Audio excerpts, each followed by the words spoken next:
in key sectors such as social care and agriculture. But on the work front, we learn that there will be support offered now to more than 100,000 people to help increase their pay while getting access to more one-on-one time with what's called a work coach. Let's put some detail behind that headline. Chloe Smith is Conservative MP and Secretary of State for Work and Pensions and joins me now. Can we get a little bit more detail? How will this actually work, Secretary of State? Good morning to you. Good morning, Nick, and thanks very much for having me on the show. I'm really excited about this measure, and what it does is it helps people to get more support as they seek more hours of work and better paid work. And after all, of course, this is what's really going to be helpful and important and very significant for many households and many working people at what is, after all, a very anxious time. So we want to be able to help people to continue to get more support from work coaches. Work coaches are the staff that we have in our job centres across the country to be able to help people get into a job and a better job and the right career for them. And what today's move does is it allows more people to continue to get more of that support. So how are the sort of boundaries being extended then? What sort of people are being brought in that were before without, if you know what I mean, Secretary of State? Of course, and the technical point there is that essentially what we're asking people to do is to work for more hours before they no longer have to come in to speak to their work coach at the job centre. So that number of hours moves up from around 8 to 12 hours. So in other words, we're asking people who are working up to 12 hours to continue to get support from a work coach in a job centre. And that is all part, of course, of the government's plan for growth, because what we want to do is to help people get into jobs. We want to help people to take up some of the many thousands of vacancies that there are in the economy at present. And that is my absolute focus as the Secretary of State for Work and Pensions. So this is what attracted a degree of criticism over the weekend with these people who possibly need to work harder or they'll have their benefits reduced. This is allied to that, is it then, Secretary of State?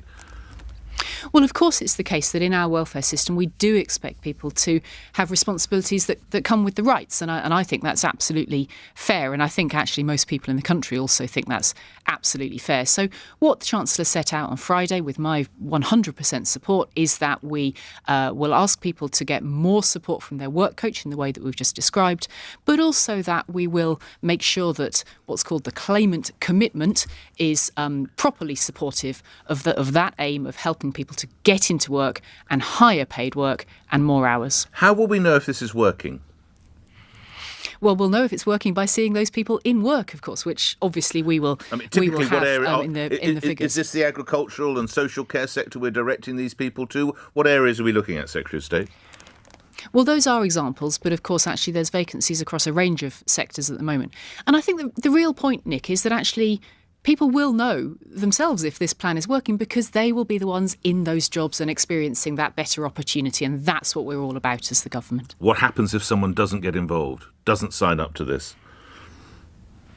Well, the welfare system, as I say, has that combination already of rights and responsibilities. And so one of the bottom lines here is that if a person doesn't engage reasonably with the job offers that are available or the support that's out there available, then ultimately, it is possible for their benefit to be taken away, and that's always been, I think, the bottom line of the modern welfare system. And I'm perfectly comfortable with that. My absolute focus will be using the measures that the other measures that the Chancellor set out on Friday, and all of the efforts of this fresh government to be able to get people into those jobs, because that's what opportunity really consists of. And the number of hours again, you said, was it 12 hours? Did you say? Is that what they have to engage in?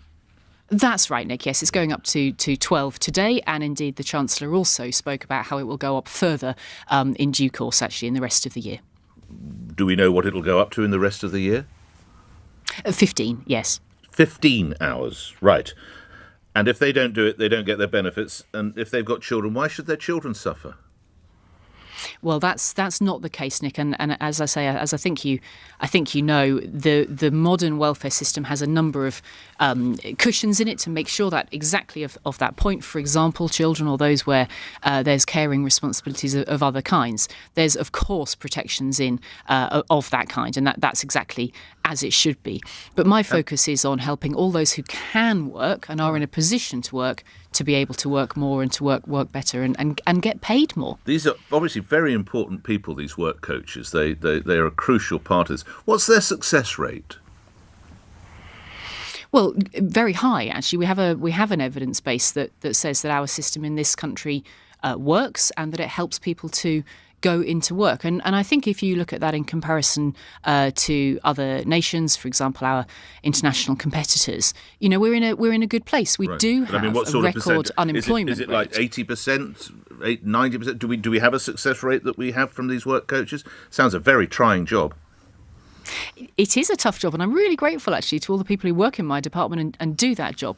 I'm not able to give you one single number that would answer your question. There isn't, I'm afraid, one single number that would answer your question. But the key point, I think, really, is that actually at a very anxious time for people, we recognise that as a government. We've put in place packages of support, including on energy bills and including, of course, with the broader cost of living package for those on low incomes. And that then goes hand in hand with all of this effort to get people into work, because that's the best way to help people be most resilient to those stresses of the cost of living. Last couple of questions while I have the benefit of you on the line. There's some headlines in some of the papers that there could be the first cabinet row over the necessity for an increase to migration for areas such as agriculture and others. Do you recognise the row, and whose side are you on? I'm on the side of people being able to get into these jobs, and ideally I would like that to be British workers. I think we've got a great opportunity here to help British businesses fill their vacancies and to help British people make the most of those opportunities. Mostly low-paid jobs, though, Secretary of State, one has to say, in agriculture and social care. Agriculture and social care, respectfully, are quite low-paid, are they not? Well, I was making the slightly broader point across multiple sectors. Where we have vacancies actually in the economy at the moment is across a range of sectors. Will we see people brought in from overseas to fill agriculture and social care jobs as is being mooted? Is that what you anticipate will happen? I think it's perfectly possible for that to happen, because, of course, that is in line with what the Prime Minister stated very clearly during her campaign to be the leader of the Conservative Party, and I'm quite comfortable with that. I think there's a blend here that will enable the economy to grow. Of course, the Home Secretary will be setting out more in due course on migration plans. Finally, one of your predecessors, Therese Coffey, when she took the job in 2019, she said she would be helped because she had, quote, actually claimed benefits 3 times before I became an MP at different stages of my life, close quotes. I hope you don't think it a cheeky question. Have you ever needed to claim benefits, Secretary of State? I have not, but I will share with you, Nick, one other point of experience actually that is directly in line with lots of people who get the support of my department, and that is actually shortly before joining the department, I was getting cancer treatment and I was receiving chemotherapy and surgery and radiotherapy. I'm all fine now, and I'm incredibly grateful to those who helped me in that way. But we all have different types of experience actually that means that we can sympathise and empathise with others, and crucially that we do work to then get the best for our country, which is what I'm engaged in right now. I'm grateful for your time. Thank you, Chloe Smith, Work and Pensions Secretary, appearing here on LBC. Where let's take one call. Let's take one call on that. We'll go a little bit late to the news. We will talk with John in Brighton. John, you want to comment on what you've been hearing? Good morning. Hello there, Nick. Just a very quick comment. I've got someone who has not worked for 10 years, because I work for the DWP, not worked for 10 years, worked for 3 weeks